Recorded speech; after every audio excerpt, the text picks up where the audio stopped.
Hello everyone. It is Wednesday, the 18th of October, and I'm Jeshil, an analyst working with the APAC team. I'm joined by our founding director Paul, regional director Bhargav, and manager Uday. Today's internal discussion will be about the upcoming general elections in Pakistan. So, as most of us know, the Election Commission of Pakistan has announced that the general elections will be held by the last week of January next year. And this comes after the elections have already been pushed back by several months. So, today we'll be discussing the reasons behind the delay, the potential outcomes of the elections, and how these developments would affect the political environment and the business environment in the country. So, Bhargav, would you like to throw some light on the current political environment in Pakistan? The current political environment in Pakistan is volatile and uncertain. The major factors contributing to the volatile scenario right now includes the change in election dates and the delimitation process for constituencies by the Election Commission of Pakistan. A caretaker government headed by Prime Minister Anwarul Haq Kakar, who happens to be from Balochistan, currently governs Pakistan. The Pakistan Democratic Movement, led by the PMLN or Pakistan Muslim League Nawaz, handed over the power structure to the caretaker government in August. The PDM is a coalition formed in 2020 to oust the then Prime Minister Imran Khan and consists of 11 other smaller parties, except for Pakistan People's Party, which is the second most important member within the alliance. Other parties in the alliance include Awami National Party, Balochistan National Party, and Qawmi Watan Party. The interesting scenario here is that of the cracks which have appeared in the recent times. The cracks started emerging within the PDM alliance over former Prime Minister and PMLN founder Nawaz Sharif's return to Pakistan on October 21st. Nawaz has been convicted of multiple counts of corruption and fled the country in 2019 to avoid further jail term within Pakistan.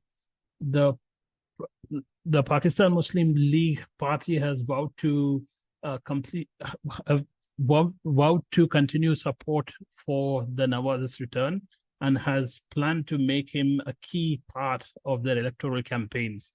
Meanwhile, the chairman of the PPP, Bilawal Bhutto Zardari, has expressed his displeasure with Nawaz's return and future involvement in the Pakistani politics. The parties such as Jamaat Ulema Islami Fazlur Rahman, which was part of the PDM, decided to leave the coalition due to the concentration of power within the Muslim League and People's Party. The JUIF has decided to oppose the PPP in Sindh during the upcoming elections. With that, Uday, can I get you to comment on economy a little?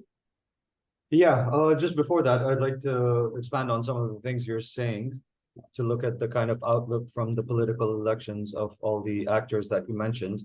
It seems that Pakistan is going back to its oligopolistic families in power with the Bhuttos and the Sharifs, and they are now backed with the military. This kind of mirrors what's been going on in Thailand with the Shinawatras returning, with Thaksin Shinawatra returning with major corruption cases. So it's very likely that Nawaz Sharif, his jail time will be decreased and he'll be allowed to eventually campaign unopposed in the elections. So this just shows the state of where Pakistan is. It's not progressing. And in terms of the economy, Pakistan is at a worse state than it has been before. It barely managed to secure the IMF bailout this year, and there will be problems in financing over the next few years.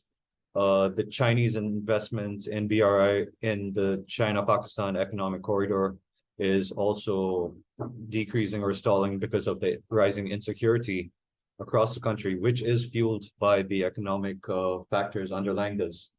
So we are at a very volatile situation, and the elections next year will not solve or resolve issues, because going by the history of Pakistani politics, we're just going to see more of the same: corruption, misgovernance, or bad governance, while Pakistan is dealing with rising terrorism and insecurity across the country. Uday, can I ask a question, mate? Yes. It's not progressing. Would there be a Yes. strong argument for it's regressing? It's politically and security-wise more fractured because of what's occurring at the political level. Terrorism's growing.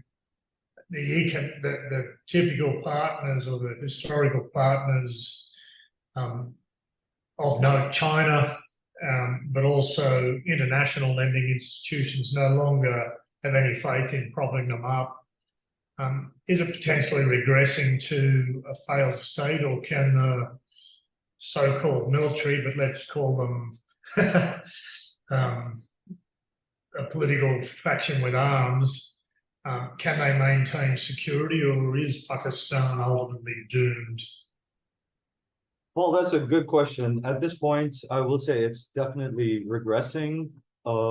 Whether or not the military can hold on to this is the key question here. The military is quite capable and has ruled Pakistan since independence. And it has been in power for the last 75 years, or since independence. But you are right, the political differences have been affecting the capacity to govern. For example, the military being divided because of politics has led to a direct increase in their ability to combat terrorism at this point. So the military is being stretched thin, and what we are seeing after the whole Imran Khan debacle is growing opposition to the military in Pakistan, which wasn't the case before. And this is something that we are keeping a close eye on, because it will be an indicator for how long the people will keep going with the bad governance and corruption and the lack of ability and opportunities. So it could definitely go towards PNG, but at this point, I would say it's regressing, but not there yet. But the signs don't look good at this point, Paul. Bhargav, would you like to add to that?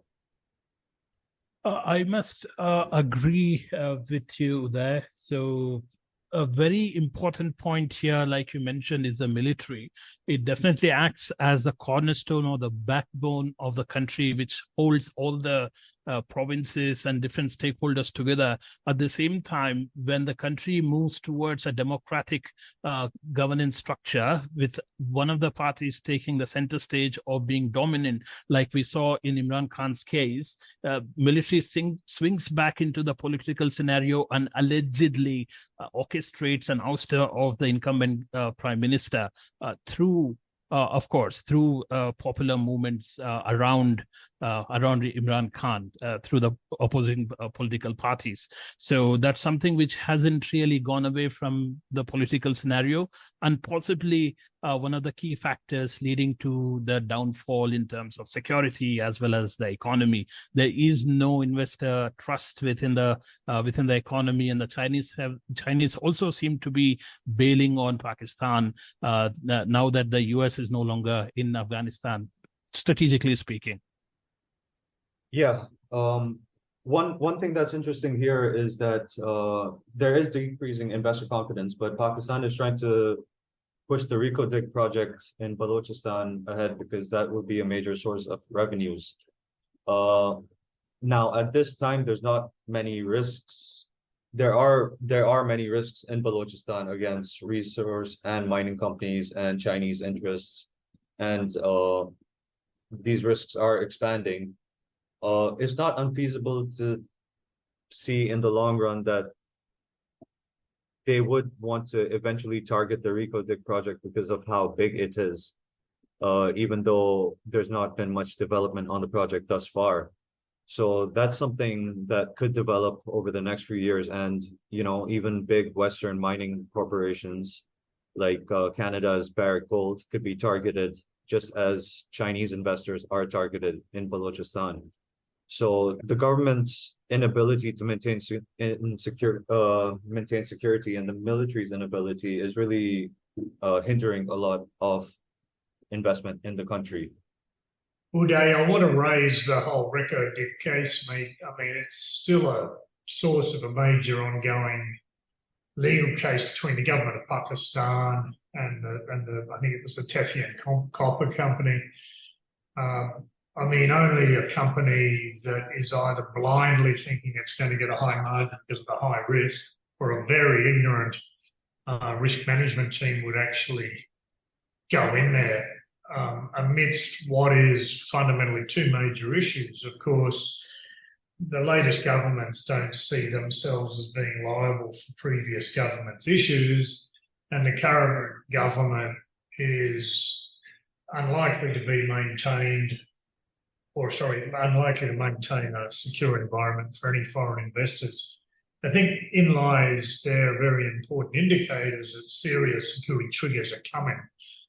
And I think we need to be very balanced in terms of, it's really good to have an idea to open up Reko Diq, but it's another thing to provide a secure platform for that to occur.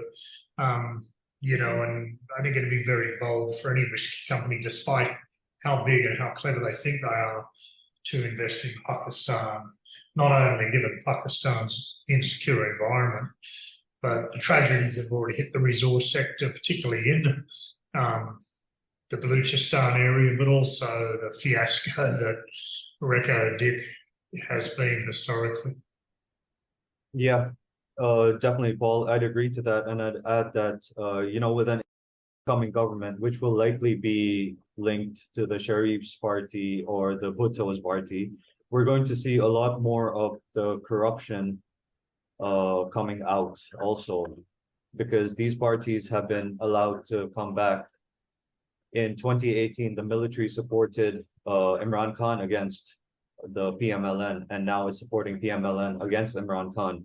And Nawaz Sharif was basically exiled from the country because of the massive corruption cases. So a project like Reko Diq there will be major government interference in it the whole way through, from the local level to the federal level also. And that's also another risk that companies need to take into account.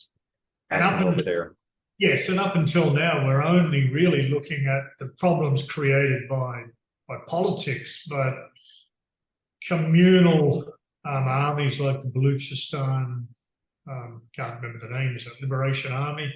Yeah. And also terrorism groups, and the whole issue between the Pakistan-Afghanistan borders. These add a whole level of capability and proven intent amidst a very insecure and incapable government, and a military and government that has more fingers in pie than a starving 5-year-old. So I can't see anything other than a rating of, if you're investing in Pakistan, you'd have to be extremely desperate. Yeah. And if you invest in Pakistan, you should know the environment and understand it and understand the risks and threats before going into it blindly, because then you will get caught up in issues. That's the matter of fact. Yeah, exactly right. And, the whole terrorist groups like the Taliban, Islamic State, Khorasan Province, Balochistan Liberation Army. I mean, there's been many attacks that I can recall just off my head, especially in Islamabad and, of course, Rawalpindi, Karachi, Lahore, Quetta, and Peshawar. I mean, a resource company would have to think it's allowed to bring in its own military to actually think you've got any chance of securing it, or your commercial management is either ignorant or hiding behind let's play the law to avoid duties of care, or they're coming from a source government where there is no vicarious liability laws. But look, let's close it off because, in summary, Pakistan's pear-shaped. Yep. Can't go there unless you're a Pakistani and have family there, and thus need to. There's no rational reason to think commercial companies are going to gain commercially there. Look, many moons ago, I was involved in developing security plans for the Reco Dick, and it was very, very clear the company and the Pakistan government didn't want to pay any costs or do any good. They just wanted to grab everything and hope people didn't die. I mean, it's an absurdity. It's an epitome of ignorance. So let's just close it off at that. We've got another brief coming up on Indonesia, for which there's a few more optimistic outlooks again. All right. Thanks a lot for your inputs, Paul and Bhargav. Jeshil, thanks for the introduction. Cheers. Thank you.